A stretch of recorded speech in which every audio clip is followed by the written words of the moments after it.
नमस्कार, मैं प्रांशी राठौर और आप देख रहे हैं नेक्स्ट 9 न्यूज। इस वक्त कांग्रेस पार्टी में काफी ज्यादा हलचल मची हुई है, जहां एक तरफ कांग्रेस अध्यक्ष पद के चुनाव की प्रक्रिया शुरू हो चुकी है, लेकिन दूसरी ही तरफ राजस्थान की राजनीति का माहौल भी बिगड़ा हुआ है। दरअसल एक बार फिर से मुख्यमंत्री अशोक गहलोत और पूर्व उप मुख्यमंत्री सचिन पायलट के बीच जंग छिड़ी हुई है। यहाँ पर मुख्यमंत्री पद की दावेदारी को लेकर इस वक्त सियासत तेज है, जहाँ एक तरफ सचिन पायलट के समर्थक हैं, वहीं दूसरी ही तरफ मुख्यमंत्री अशोक गहलोत के गुट के 102 विधायकों का यहां पर दावा है कि 102 विधायकों में से किसी एक को मुख्यमंत्री बना दिया जाए और 92 विधायकों ने विधानसभा अध्यक्ष सीपी जोशी को अपना त्यागपत्र सौंप दिया है। ऐसे में आलाकमान सोनिया गांधी, पूर्व अध्यक्ष राहुल गांधी और महासचिव प्रियंका गांधी लगातार विचार विमर्श कर रहे हैं। जो पायलट से उन्होंने वादा किया, अब उस वादे को निभाने का वक्त आ चुका है। लेकिन यहाँ पर बात की जाए बीजेपी के बारे में, भारतीय जनता पार्टी जो दबे पांव से एक अलग ही रणनीति खेलती हुई नजर आ सकती है। जी हां, इस रिपोर्ट के जरिए हम बात करेंगे और आपको समझाएंगे उस सियासत के बारे में कि किस तरीके से भारतीय जनता पार्टी दबे पांव से यहां पर अब फैसला लेती हुई नजर आ रही है। एक तरफ तो सचिन पायलट के स्वागत में कहीं ना कहीं भारतीय जनता पार्टी बैठी हुई है, लेकिन दूसरी ही तरफ यहां पर सियासी माहौल देखने को मिल रहा है। भारतीय जनता पार्टी आखिरकार चुप्पी क्यों साधे हुए है, आपको बताएंगे इस रिपोर्ट के जरिए।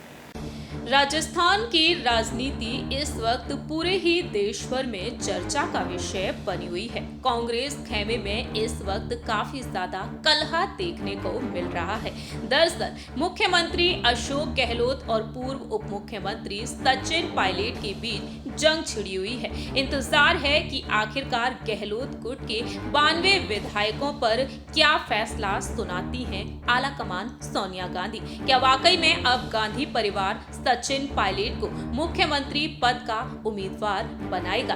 इसका इंतजार सभी कर रहे हैं, लेकिन इस सियासी घमासान के बीच भारतीय जनता पार्टी चुप क्यों है? वेट एंड वॉच की स्थिति में क्यों है? बीजेपी पर सवाल उठ रहा है कि आखिरकार वह चुप्पी साधे हुए क्यों नजर आ रही है। आखिर कांग्रेस विधायक दल की बैठक को लेकर मचे इस घमासान में कांग्रेस के पार्टी आलाकमान तक को हिला दिया है। क्या उस घटनाक्रम से बीजेपी की सेहत पर जरा सा भी फर्क पड़ता है? यहाँ पर कई ऐसे सवाल उठ रहे हैं, लेकिन यहाँ पर आपको बता दें कि अब बीजेपी की क्या कुछ रणनीतियां हो सकती हैं। अंदरूनी सूत्रों की माने पार्टी के प्रदेश अध्यक्ष से लेकर दूसरे वरिष्ठ नेताओं का कहना है कि बीजेपी की इस सियासी संकट में ना तो कोई भूमिका है और ना ही कोई दावा, लिहाजा पार्टी अभी इंतजार कर रही है सरकार और विधानसभा अध्यक्ष क्या फैसला लेते हैं। लेकिन सवाल ये भी उठता है कि आखिरकार बीजेपी प्रदेश में दूसरा सबसे बड़ा राजनीतिक दल होने के बावजूद यहाँ पर वेट एंड वॉच की स्थिति में क्यों है? क्या पार्टी यहाँ पर पूरे ही मामले में सेफ गेम खेलती हुई दिखाई दे रही है? क्या कुछ रणनीतियां हैं? क्या यहाँ पर कांग्रेस को घेरने की पूरी कोशिश है?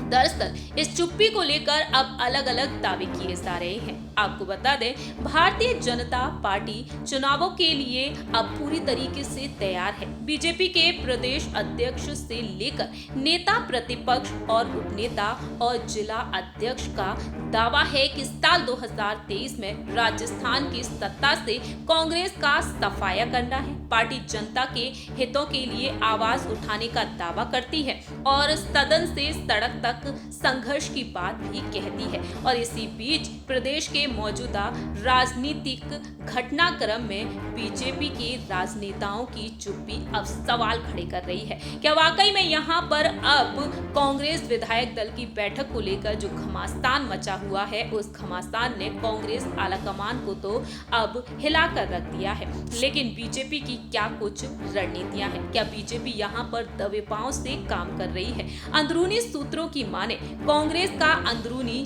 जहां एक तरफ बीजेपी ने ये मामला बता दिया है, तो वहीं राजनीतिक प्रेक्षकों का मानना है कि पिछली बार साल 2020 में हुए प्रदेश के राजनीतिक घटनाक्रम में बीजेपी ने हार का सामना किया और अब पार्टी सत्ता में आने का थोड़ा सा यहाँ रिपीट और अब पार्टी यहाँ पर सक्रिय है कांग्रेस से ज्यादा अलर्ट हो सकती है और ऐसे में पार्टी का चुप्पी साधे रहना काफी ज्यादा फायदेमंद माना जा सकता है। फिलहाल देखा जाए तो भविष्य में कांग्रेस पार्टी एक बार फिर से सत्ता में आती है या फिर भारतीय जनता पार्टी, क्योंकि अशोक गहलोत ने दावा कर दिया है कि आने वाले 5 साल भी उनके होंगे, राजस्थान की कमान उनके हाथों में होगी।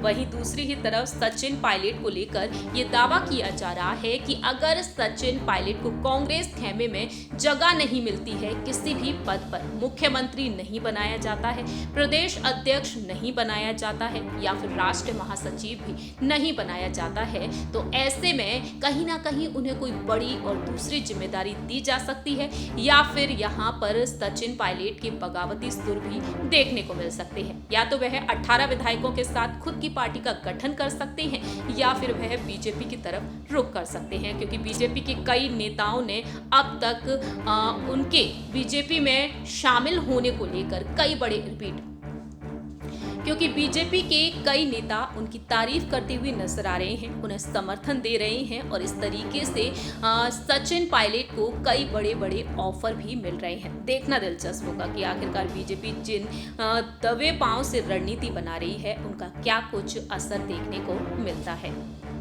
जैसा कि आप सभी ने देखा जाना, हमने आपको समझाया और उन पॉइंट से रूबरू कराया कि साल 2023 में राजस्थान के विधानसभा चुनाव होने वाले हैं और उन चुनाव को ध्यान में रखते हुए भारतीय जनता पार्टी की क्या कुछ रणनीतियां बन रही हैं। ऐसे में देखा जाए तो बहुत ही दिलचस्प होने वाले हैं राजस्थान के विधानसभा चुनाव। हाल ही में पीएम नरेंद्र मोदी राजस्थान पहुंचे थे और उन्होंने कह दिया कि एक बार फिर से वह वापस आएंगे राजस्थान और तब जनता के सामने अपनी बात रखेंगे। ऐसे में देखा जाए तो पीएम नरेंद्र मोदी के उस संदेश को यहाँ पर हुंकार के तौर पर लिया गया है और देखना दिलचस्प ये होगा कि आखिरकार आलाकमान किसके पक्ष में फैसला सुनाती है। सचिन पायलट के पक्ष में अगर फैसला होता है तो क्या वाकई में यहाँ पर इतिहास दोहराया जाएगा? क्या कांग्रेस सत्ता में एक बार फिर से आएगी? अगर ऐसा नहीं होता है तो आखिरकार मुख्यमंत्री कौन बनेगा राजस्थान का? लेकिन आपकी क्या राय है ये आप बता सकते हैं कॉमेंट सेक्शन में। तब तक के लिए आप देखते रहिए नेक्स्ट 9 न्यूज़।